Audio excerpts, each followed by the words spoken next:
Assalamualaikum warahmatullahi wabarakatuh. Baik, pada hari ini kita mulai kuliah ilmu ekonomi Islam. Kita akan diskusi tentang konsep kepemilikan di dalam Islam ya. Nah, kepemilikan di dalam Islam ini penting sekali kita pahami, karena dari kepemilikan inilah nanti muncul konsep-konsep lain, terutama tentang distribusi ya. Kenapa kita harus mendistribusikan atau mengalokasikan harta kita itu kepada orang lain, walaupun misalnya itu adalah hasil usaha keringat kita sendiri. Nah, kita mulai dari pengertian kepemilikan. Kalau kita bicara pengertian, kita memang bisa melihatnya dari dua hal. Yang pertama itu adalah kepemilikan secara bahasa. Nah, menurut bahasa, kepemilikan itu berasal dari bahasa Arab, yaitu milik ya. Milik berasal dari kata milik yang berarti pendapatan seseorang yang diberi wewenang untuk menguasainya atau menggunakannya.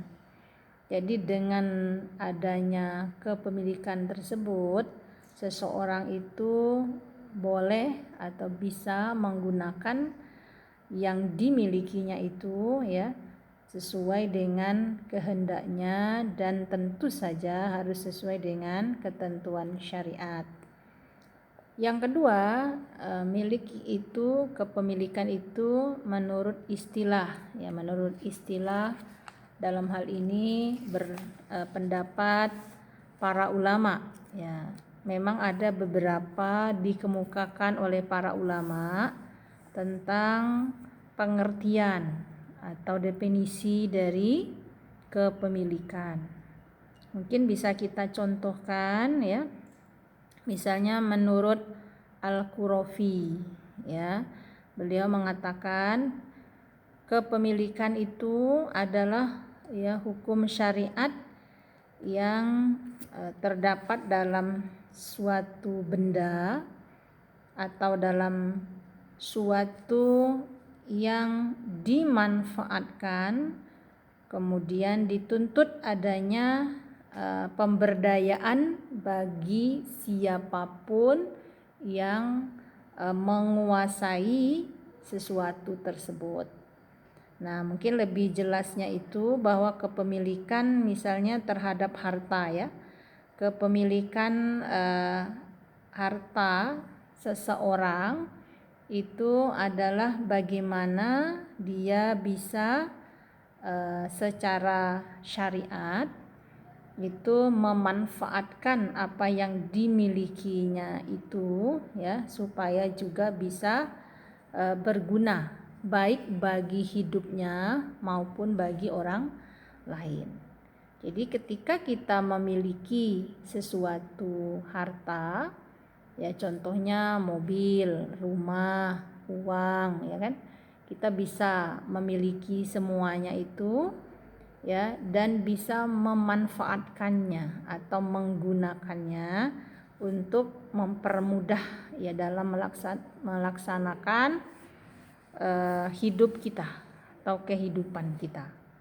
Jadi sesuatu yang bisa kita kuasai dan bisa kita manfaatkan baik bagi hidup kita, keluarga kita, dan orang lain, itulah yang dimaksud dengan kepemilikan. Nah, pertanyaan berikutnya, siapa sih yang memiliki semua harta yang ada? Nah, di dalam konsep Islam ya, ekonomi Islam, manusia itu bukanlah pemilik penuh atau bukan pemilik mutlak ya terhadap sesuatu, apakah itu benda ataupun yang lainnya. Nah, siapa pemilik mutlak dari semua yang ada di dunia ini ya, harta yang kita miliki itu adalah Allah Subhanahu wa ta'ala. Makanya kalau ditanya siapa yang secara mutlak memiliki harta, itu adalah Allah Subhanahu wa ta'ala. Karena apa? Karena manusia itu adalah diamanahkan itu untuk menggunakan ya harta tersebut untuk memudahkan menyembah atau beribadah kepada Allah Subhanahu wa ta'ala. Nah, berikutnya tentang klasifikasi milik. Nah, di sini ada beberapa jenis ya kepemilikan. Yang pertama itu adalah milik tam. Milik tam atau milik sempurna, milik penuh. Apa itu? Sesuatu kepemilikan yang meliputi benda dan manfaatnya sekaligus. Artinya benda atau zat benda dan kegunaannya dapat dikuasai. Itu milik tam atau milik sempurna ya. Nah, apa ciri-ciri kepemilikan tam atau kepemilikan sempurna? Yang pertama, hak milik tersebut tidak terbatas untuk jangka waktu tertentu. Jadi langgeng, kekal ya, selama harta masih ada dan tidak berpindah kepemilikannya. Kalau sudah dijual ya enggak lagi, kan gitu. Yang kedua, pemilik tidak dituntut ganti rugi terhadap sesuatu yang dirusakkan atau dihilangkan. Nah, kalau kita punya harta, contohnya mobil ya, kalau rusak untuk kita ya kita tidak ya kita mengganti saja, tidak dituntut kan. Kalau kita tidak melakukan pergantian kita tidak dituntut. Itu cirinya. Nah, kemudian sebab-sebabnya apa supaya sesuatu benda itu menjadi milik sempurna atau milik tam?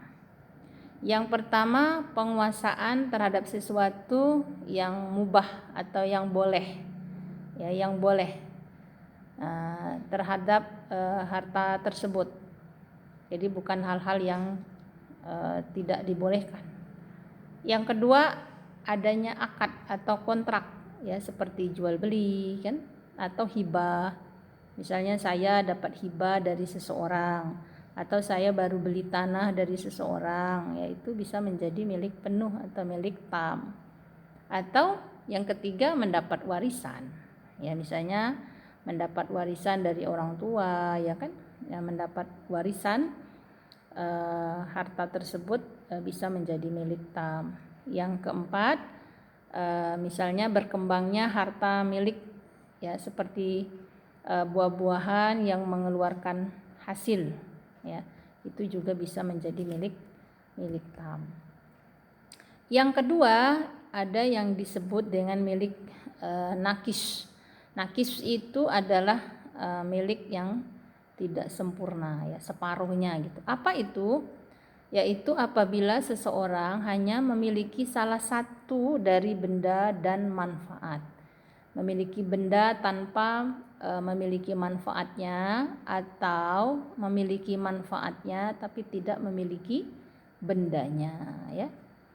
Misalnya pembagian yang milik nakis ini milik misalnya barangnya saja atau bendanya saja ya. Nah, misalnya milik ini terjadi jika seseorang itu hanya bisa menguasai barangnya saja tapi tidak menguasai manfaat barang tersebut.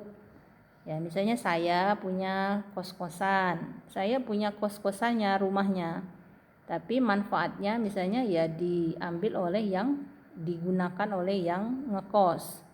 Atau sebaliknya, yang ngekos itu bukan milik sempurna karena dia hanya bisa menggunakan manfaatnya, ya kan, menempati rumahnya, misalnya tidur di sana dan sebagainya.